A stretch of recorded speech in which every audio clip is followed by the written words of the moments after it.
کریں۔ 42ویں حدیث ہم نے عرض کی تھی، حضرت انس رضی اللہ تعالی عنہ نے نبی کریم صلی اللہ علیہ وسلم سے روایت کیا کہ آپ نے ارشاد فرمایا کہ نکالا جائے گا آگ سے اس شخص کو جس نے کہا لا الہ الا اللہ، اور حالت یہ ہوگی کہ اس کے دل میں جو کے وزن کے برابر بھی بھلائی موجود ہو۔ اور وہ شخص بھی آگ سے نکالا جائے گا جس نے لا الہ الا اللہ کہا اور اس کے قلب میں گندم کے دانے کے برابر بھلائی موجود ہو۔ اور حضرت انس رضی اللہ تعالی عنہ سے ایک اور روایت ہے جو آپ نے نبی کریم صلی اللہ علیہ وسلم سے ہی روایت کی، لیکن اس میں خیر کی جگہ یعنی بھلائی کے لفظ کی جگہ ایمان کا لفظ ہے۔ گویا کہ اس میں تینوں جگہ سرکار نے فرمایا کہ جس کے دل میں جو کے یا گندم کے یا ذرے کے برابر ایمان موجود ہوگا، اللہ تعالیٰ اس کو دوزخ کی آگ سے باہر نکال دے گا۔ تو اس حدیث میں ایک پیمانہ نجات بیان کیا گیا کہ یہ ایک سٹینڈرڈ ہے، ایک پیمانہ ہے، ایک لازم شے ہے کہ جو دنیا سے حالت ایمان میں رخصت ہوا، چاہے وہ کتنا ہی بدکار، کتنا ہی گناہگار، کتنا ہی سیاہ کار کیوں نہ ہو، چاہے اللہ تبارک و تعالیٰ ناراض ہو کے اسے اولاً جہنم میں ہی کیوں نہ ڈال دے، لیکن وہ ایک نہ ایک دن جنت میں ضرور جائے گا۔ یہ اللہ تبارک و تعالیٰ کا وعدہ ہے، اور نبی کریم صلی اللہ علیہ وسلم نے اسی طرف اشارہ فرمایا۔ اور یہ شروع میں ہم وضاحت کر چکے ہیں کہ عند الاحناف یعنی حنفیوں کے نزدیک ایمان میں مقدار کے اعتبار سے کمی زیادتی نہیں ہو سکتی۔ ہاں ہمارے ہاں کیف کے اعتبار سے، کیفیت کے اعتبار سے ایمان میں کمی بیشی ہوتی ہے، یعنی ایمان ضعیف ہو سکتا ہے یا قوی ہو سکتا ہے۔ ایسا نہیں کہ ایمان جو ہے ہم اس کو ناپ سکیں کہ یہ دیکھیں اتنا بڑا ایمان ہے، یہ اتنا چھوٹا ہے، یہ اتنا چھوٹا ہے۔ مقدار کے اعتبار سے کمی بیشی نہیں ہوتی ہے۔ یہاں پر بھی یہ ہے کہ یوں سمجھ لیں کہ ایمان ایک یقین کا نام ہے، تو گویا کہ نبی کریم صلی اللہ علیہ وسلم ارشاد فرماتے ہیں کہ جس کے قلب میں اللہ تبارک و تعالی نے جو کچھ عقائد کے باب میں تعلیمات اپنے نبیوں کے ذریعے لوگوں تک پہنچائی، ان چیزوں کے بارے میں اگر ایک ذرہ برابر بھی اس کے قلب میں یقین کی کیفیت موجود ہوگی تو وہ یقین کی کیفیت بھی اس کے لیے باعث نفع ہوگی اور اس کے لیے آخرت میں نجات کا سبب و ذریعہ بن جائے گی۔ اس لیے بہت ہی اہم چیز ہے کہ انسان سب سے پہلے تو عقائد اسلام سیکھے، بنیادی عقائد اسلام کے۔ ہمارے ہاں ایسا ہوتا ہے کہ جو مختلف فی مسائل ہیں، یعنی جس میں عموماً اختلاف ہوتا ہے، اس میں تو بہت ہی ذوق و شوق پایا گیا ہے، اور ہر شخص انہیں سیکھنے کے بعد ایک مناظر بننے کے موڈ میں نظر آتا ہے کہ بس مجھے اس کے دلائل پتہ چل جائیں تو میں کسی سے بحث کر سکوں، اس کے دلائل پتہ چل جائیں تو بحث کرنے کا موقع ملے اور میں غالب آنے میں کامیاب ہو جاؤں۔ لیکن جو اصل بنیادی عقائد ہیں، مثلا اللہ تبارک و تعالی کی ذات و صفات سے متعلقہ عقائد، آسمانی کتابیں، انبیاء علیہ السلام، نبوت و رسالت، جنت دوزخ، جن فرشتے، تقدیر، آخرت، یہ چند ٹاپک میں نے آپ کو بتایا، یہ موسٹ امپورٹنٹ ٹاپک ہیں کہ جن کے بارے میں صحیح یقین انسان کو نجات دلوائے گا، اور خدا نخواستہ اس میں ذرا بھی غلط یقین پیدا ہوا یا جو اصل یقین یا صحیح یقین شریعت کو درکار ہے اس میں خرابی پیدا ہو گئی تو انسان یا تو کافر ہو جاتا ہے یا بدعتی ہو جاتا ہے۔ اس لیے ہر عاقل بالغ مسلمان مرد و عورت کو چاہیے کہ دیکھیں بعض اوقات انسان کو خود یہ احساس نہیں ہوتا کہ مجھے کس چیز کی ضرورت ہے، کیونکہ ہم تو اس چیز کو ضرورت سمجھتے ہیں کہ مثلا کوئی پیاس لگ رہی ہے تو ہم کہتے ہیں یہ پانی کی ضرورت ہے، بھوک لگ گئی تو کھانے کی ضرورت ہے، یعنی جس چیز کا باقاعدہ ایک احساس طبیعت کرتی ہے یا کوئی احساس دلا دیتا ہے تو ہم اس کی اہمیت کو سمجھتے ہیں، اسے اپنی ضرورت قرار دے دیتے ہیں۔ اور اگر اس قسم کے کوئی قرائن یا کوئی علامات یا کوئی ذرائع اور اسباب ہمیں حاصل نہ ہوں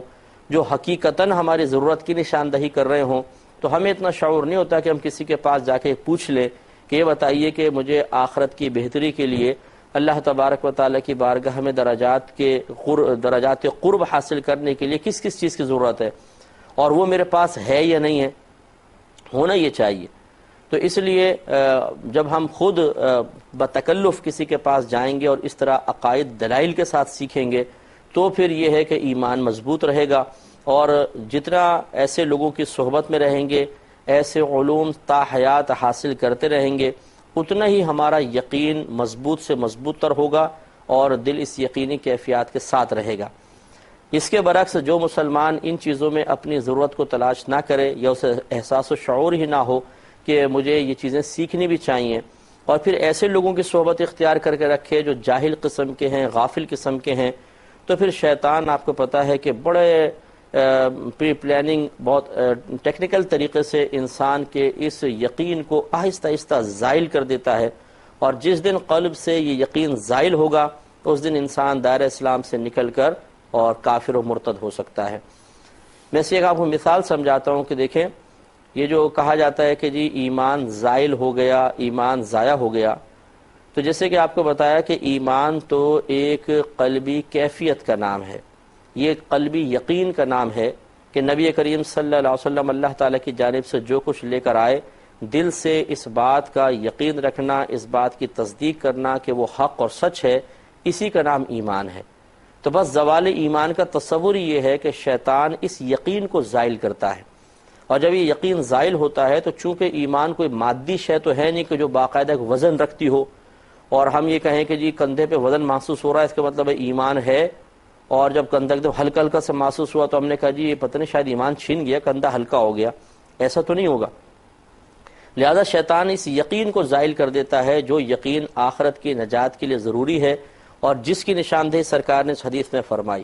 یعنی پھر ذرہ برابر بھی یقین نہیں چھوڑتا ہے۔ اور اس کی علامت یہ ہے، یا اس کو ایک مثال سے مزید آپ کو یہ سمجھا دیتا ہوں کہ مثال کے طور پہ ایک شخص پر پے در پہ اللہ تعالیٰ کی طرف سے مصیبتیں نازل ہوتی ہیں، تو اولاً جب مصیبت آئی، مثلا کوئی بیٹا مر گیا، جوان بیٹا، دکان پہ آگ لگ گئی، مکان گر گیا، ڈاکو لوٹ کر لے گئے، تو وہ شخص بڑا پریشان ہوتا ہے، مضطرب ہوتا ہے، اور لوگوں سے اپنے دکھ شیئر کر رہا ہوتا ہے۔ اس وقت چپکے سے شیطان اس کے کان میں ایک بات ڈالتا ہے، وسوسہ ڈالتا ہے کہ کیا یہ اللہ تعالیٰ کا معاذ اللہ تیرے ساتھ ظلم نہیں ہے؟ کیا یہ انصاف ہے؟ ایسا ہونا چاہیے تھا۔ بس یہ خیال آتا ہے تو بعض اوقات تو ایسا ہوتا ہے انسان کہتا ہے لا حول ولا قوت، یہ کیسے خیال آنے لگ گئے، اور اندر سے ایک باطنی مزاحمت ہوتی ہے، ریزسٹنس ہوتی ہے جو اس قسم کے خیال کو دور کرتی ہے، لیکن اور پھر انسان کامیاب بھی بعض اوقات ہو جاتا ہے، اپنی کیفیت پہ قابو پا لیتا ہے، لیکن پھر کچھ عرصے بعد ایک اور مصیبت، پھر ایک اور مصیبت،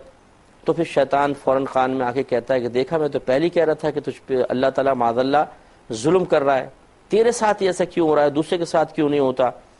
یعنی اب اس کو یقین دلاتا ہے کہ تو یہ بات مان لے کہ اللہ تعالیٰ ظالم ہے، معاذ اللہ اللہ تبارک و تعالیٰ کی بارگاہ میں انصاف نہیں ہے، معاذ اللہ ثم معاذ اللہ اللہ تعالیٰ تجھے بھول گیا ہے، کم از کم تیرے حق میں اس کے خزانوں میں کمی واقع ہو گئی ہے۔ تو یاد رکھیں کہ جب تک باطن سے ان وساوس کے خلاف مزاحمت قائم رہے گی، اندر سے آپ کا باطن اس کا انکار کرتا رہے گا، سمجھ لیں ابھی یقین قائم ہے۔ حتیٰ کہ مثلا بیٹا مر گیا، بیٹی ہلاک ہو گئی، گھر میں آگ لگ گئی، دکان جل گئی، آدمی مسلسل وساوس کا شکار رہا، لیکن آخر تک تھوڑا بہت دل میں یہ رہا کہ نہیں ایسا نہیں ہو سکتا ہے، سمجھ تو کچھ آ رہا ہے، واقعی لگتا تو ایسا ہی ہے، لیکن نہیں ایسا نہیں ہے، کیسے ہو سکتا ہے اللہ تعالیٰ ظالم، وہ تھوڑا بہت ہی ہے یقین، تو سمجھ لے اب بھی اس کا ایمان سلامت ہے۔ لیکن اگر یہ کیفیت طاری ہو جائے کہ اب ایک وقت آتا ہے کہ انسان پہ جب پے در پہ مصیبتیں آتی ہیں تو یا تو وہ اپنے دل سے اس بات کی تصدیق کر دیتا ہے یا زبان سے اظہار بھی کر دیتا ہے کہ واقعی اللہ تبارک و تعالیٰ نے میرے ساتھ ظلم کیا ہے، ناانصافی کی ہے، اور وہ ہمیں بھول گیا ہے۔ جس وقت یہ کیفیت قلب پر طاری ہو اور اندر سے اس کا انکار ختم ہو جائے، باطنی ریزسٹنس بالکل موقوف ہو جائے، اور انسان اپنے دل سے بس یقین کر لے کہ نہیں واقعی جو بات ہے نا بالکل صحیح ہے، ایسا ہی ہے، بس ایمان گیا، کافر ہو جائے گا آدمی، مرتد ہو جائے گا فوراً۔ یعنی اللہ تعالیٰ کی طرف اگر اس طرح یقینی کیفیات پیدا کر لیں کہ ہاں اللہ تعالیٰ واقعی معاذ اللہ ظالم ہے، وہ غیر منصف ہے، وہ ہمیں بھول گیا ہے، تو یہ نصوص قرآنیہ کے سری خلاف اس کا یہ عقیدہ ہو گیا، وہ کافر ہو جائے گا۔ اور اس کا اعلیٰ درجہ یہ ہوتا ہے کہ پھر زبان سے بھی انسان کہہ دیتا ہے، جیسے خواتین وغیرہ ہوتی ہیں، اللہ تعالیٰ ان پہ رحمت نازل فرمائے، کہ یہ تو جب کوئی مصیبت آتی ہے، رونا پیٹنا مچ جاتا ہے، تو یہ تو چیخ چیخ کے کہتی ہیں اے اللہ تو نے کیا ظلم کر رکھا ہے، تجھے میرا ہی بیٹا نظر آیا تھا مارنے کے لیے، تو یہ کیا تیری ناانصافی ہے، معاذ اللہ ثم معاذ اللہ، اے اللہ تو نے کیا ڈرامہ کر رکھا ہے، تو ہمیں بالکل بھول گیا ہے۔ اس قسم کے الفاظ ادا کرنا اور پھر بھی اپنے آپ کو مسلمان سمجھنا، یہ انتہائی درجے کی بے وقوفی ہے۔ کوئی ہمارے بھائی بہن ایسا سن رہے ہوں کہ ان کے پے در پہ مشکلات اور پریشانی کی وجہ سے دل میں وارد ہونے والے بار بار صدمات کی وجہ سے اگر ایسا ہوا تھا کہ ہم نے وساوس شیطانی کو قبول کر کے دل کو اس یقینی کیفیت پر لے آئے تھے کہ ہاں اللہ تعالیٰ معاذ اللہ غیر منصف ہے، ظالم ہے، تو پھر زبان سے کہنے کی بھی حاجت نہیں ہوتی ہے۔ جب دل میں یہ پختہ کیفیت حاصل ہو جاتی ہے تو انسان کافر ہو جائے گا۔ اس کو سمجھ لیجئے کہ یوں سمجھ لیں کہ شریعت نے ایک معیار رکھا ہے کہ اگر دل کسی خاص کیفیت پر قائم ہو جائے اور اس کے مخالف انکار موجود نہ ہو تو سمجھ لیں وہ بالکل ایسا ہے جیسے آپ نے بول دیا یا آپ نے عمل کر لیا۔ میں اس کو ایک اور مثال سے آپ کو سمجھاتا ہوں تاکہ اچھی طرح بات سمجھ میں آ جائے کہ مثال کے طور پہ ایک شخص کھڑا ہے، اسے آہٹ سی ہوئی اور ایسا محسوس ہوا کہ کوئی عورت قریب سے گزر رہی ہے۔ یہ پہلا خیال ہے کہ عورت کے آنے کا خیال۔ دوسرا پھر شیطان نے کہا دیکھو، لیکن اس نے ٹال دیا۔ پہلے جب خیال آیا عورت ہے تو اس نے کہا چھوڑو میں کیوں دیکھوں، پھر خیال آیا کہ دیکھو، اس نے اس کو بھی جھٹک دیا۔ یہ دوسرا سٹیپ ہے۔ پھر بار بار شیطان نے خیال ڈالنا شروع کیا دیکھ لو دیکھ لو دیکھ لو، لیکن یہ اس کو رد کرتا رہا۔ انکار کی جو ہے مقدار زیادہ ہے اور میلان کی مقدار کم ہے، یہ تیسرا درجہ ہوا۔ چوتھا پھر اس کے جسٹ اپوزٹ کر لیں کہ میلان زیادہ ہو گیا لیکن اب بھی انکار کی کیفیت باقی ہے۔ مثلا شیطان کہہ رہا ہے دیکھ لے، کوئی ہے، کوئی دیکھ لے گا تو کون سا تمہیں دیکھ رہا ہے؟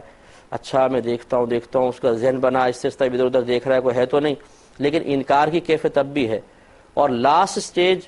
کہ اس نے جب دائیں بائیں دیکھا کوئی بھی نہیں ہے تو اس نے کہا بس میں اب دیکھتا ہوں۔ اب اس نے جو پلٹ کر دیکھا تو پتہ چلا جی وہ عورت نہیں، تو بھینس تھی مثال کے طور پر۔ اس نے کہا ارے باپ رے یہ تو بھینس ہے۔ تو کیا اس کے نام اعمال میں عورت کو دیکھنے کا گناہ لکھا جائے گا؟ تو علماء کہتے ہیں بالکل لکھا جائے گا، کیونکہ جو لاسٹ اسٹیج تھا جس میں اس نے مکمل قصد و ارادہ عزم مصمم کر لیا تھا کہ میں اسے دیکھتا ہوں، چاہے وہ عورت نہیں تھی لیکن اس کا ارادہ تو پختہ ہو گیا تھا، اور اس ارادے کے راہ میں اب کوئی رکاوٹ بھی نہ تھی، نہ کوئی باطن سے مزاحمت ہو رہی تھی، نہ کوئی روک تھی، اور اس نے اپنے قصد و ارادے سے جب ادھر دیکھا، وہ تو دیکھنے کے بعد پتہ چلا کہ جو کچھ سوچ رہا تھا وہ غلط ہے، لیکن اس کے نام اعمال میں گناہ لکھ دیا جائے گا۔ اسی لیے اللہ تعالیٰ نے قرآن عظیم میں جیسے ارشاد فرمایا کہ بے شک کانوں سے، آنکھوں سے اور دل، ان سب سے سوال کیا جائے گا۔ تو وہ کون سی قلبی کیفیت ہے جس کے بارے میں سوال کیا جائے گا؟ وہ یہی لاسٹ کیفیت ہے کہ جب انسان ایک ایسے اسٹیج پر پہنچ جاتا ہے، اس کے قلب کی کیفیات ایک ایسے مقام پر پہنچ جاتی ہیں کہ باطنی مزاحمت، اس کے خلاف کی باطنی مزاحمت بالکل ختم ہو جاتی ہے۔ تو یہ جو کیفیت ہے یہ بالکل ایسی ہے جو عمل کے قائم مقام ہوتی ہے۔ جیسے ایک عورت کو دیکھ لیں، یہ دیکھنا گناہ، اور اگر دل میں کیفیت آئی اچھا میں دیکھتا ہوں اور درمیان میں کوئی رکاوٹ نہیں ہے تو بس یہ بھی گویا کہ دیکھنے کے قائم مقام ہے۔ اسی طریقے سے اگر کوئی کلمہ کفر زبان سے نکال دے، جس طریقے سے اس سے انسان دائرہ اسلام سے خارج ہو جاتا ہے، قلب میں پیدا ہونے والی وہ کیفیات، وہ وساوس کہ جس کو انسان قبول کر لے اور اس کے مقابل اس کے باطن کی مزاحمت بالکل ختم ہو جائے، وہ ایسا ہی ہے جیسے اس نے زبان سے نکال دیا یا وہ اس نے اس کا یقین کر لیا ہے اور کوئی عمل اس کے مطابق کر لیا ہے، بس وہ دائرہ اسلام سے خارج ہو جائے گا۔ تو ہمارے ہاں تو یہ دونوں چیزیں ہیں۔ کبھی تو ایسا ہوتا ہے کہ پیدر پہ قلب پہ وارد ہونے والی کیفیات کو ہم اس طرح قبول کر لیتے ہیں کہ جانب مخالف بالکل ختم ہو جاتی ہے اور دل یقین کی کیفیت میں آ جاتے ہیں، ہاں اللہ تعالیٰ ظالم ہے، معاذ اللہ ثم معاذ اللہ، لیکن زبان پر نہیں لاتے ہیں، ڈرتے ہیں یا موقع نہیں ملا، اور کبھی اس سے آگے اسٹیج پہ بڑھ جاتے ہیں، یعنی اگلا اسٹیپ اٹھا لیتے ہیں اور لوگوں کے سامنے برملا بولتے ہیں کہ یار اللہ تعالیٰ تو معاذ اللہ لگتا ہے سو گیا ہے، اللہ تعالیٰ نے کیا یہ ڈرامہ کر رکھا ہے، اللہ تیرا کیا گورکھ دھندا ہے، معاذ اللہ، اے اللہ تعالیٰ تو ظالم ہو گیا، بھول گیا ہے، یہ منہ سے کہہ دیتے ہیں۔ تو وہ شخص پہ جب قلبی کیفیات جو ایسے اسٹیج پر آ جائیں کہ اسے انسان حق سمجھنے لگ جائے اور اس کے جانب مخالف کو ترک کر دے، اسی سے کافر ہو جاتا ہے، تو زبان سے نکلنے والے الفاظ تو بدرجہ اولیٰ ہوں گے۔ تو یاد رکھیں کہ وہ شخص کبھی جہنم سے باہر نہیں آئے گا کہ جو اس قسم کے معاملات میں ارتداد یعنی مرتد ہو جائے اور ارتداد کا مظاہرہ کرے، وہ تو گیا۔ تو جب تک قلبی کیفیات کم از کم اس اسٹیج پر ہیں کہ وساوس شیطانی ہیں، عقیدے کے خلاف بات ہے، قلب اس کیفیت پر آیا ہوا ہے، لیکن باطن میں ذرا سی مزاحمت بھی موجود ہے، تو انشاءاللہ نجات ہوگی، جیسے کہ حدیث کہہ رہی ہے۔ تو ہمیں ڈرنا چاہیے اس بات سے کہ اللہ نہ کرے ہم ایسوں کی صحبت میں نہ رہیں، ایسے کام نہ کریں، ایسے وساوس کو جگہ نہ دیں کہ یہ جو ذرہ برابر یقین کی کیفیت ہے وہ بھی نکل جائے۔ اگر یہ نکل گئی تو پھر جہنم سے کبھی بھی نجات نہیں مل سکتی، آدمی ہمیشہ ہمیشہ ہمیشہ کے لیے جہنم میں رہے گا، اور وہاں کا عذاب برداشت کرنا ہمارے بس کی بات نہیں ہے۔ اس لیے اللہ تعالیٰ سے ایمان کی سلامتی کی دعا بھی مانگتے رہیں، اور جیسے کہ رد المحتار جو فتاوی شامی کہلاتی ہے، اس میں علامہ ابن عابدین شامی صاحب رحمۃ اللہ علیہ نے یہ باقاعدہ مشورہ دیا ہے کہ رات کو سونے سے پہلے انسان کو چاہیے کہ تجدید ایمان کر لیا کرے۔ یعنی تجدید ایمان کا طریقہ یہ ہے کہ آپ روزانہ اس طرح مکالمات کہہ لیں، الفاظ کوئی بھی ہوں، کہ اللہ تعالیٰ اگر سابقہ زندگی میں مجھ سے کوئی ایسا کلمہ کفر زبان سے صادر ہو گیا ہو، یا میرے دل پہ کوئی ایسی کیفیت آئی ہو جس کو کفر میں شمار کیا جاتا ہو، تو میں صدق دل سے اس پر توبہ کرتا ہوں اور احتیاطاً تجدید ایمان کرتا ہوں۔ پھر آپ کلمہ پڑھ لیں، پہلا کلمہ اور دوسرا کلمہ پڑھ لیں، تو انشاءاللہ یہ گویا کہ ایمان دوبارہ سلامت ہو جائے گا، کہ خدا نخواستہ ختم ہو بھی گیا ہوگا۔ اور آدمی اگر اسی رات بالفرض مر جاتا ہے یا بعد میں مرتا ہے تو حالت ایمان پہ انشاءاللہ رخصت ہوگا۔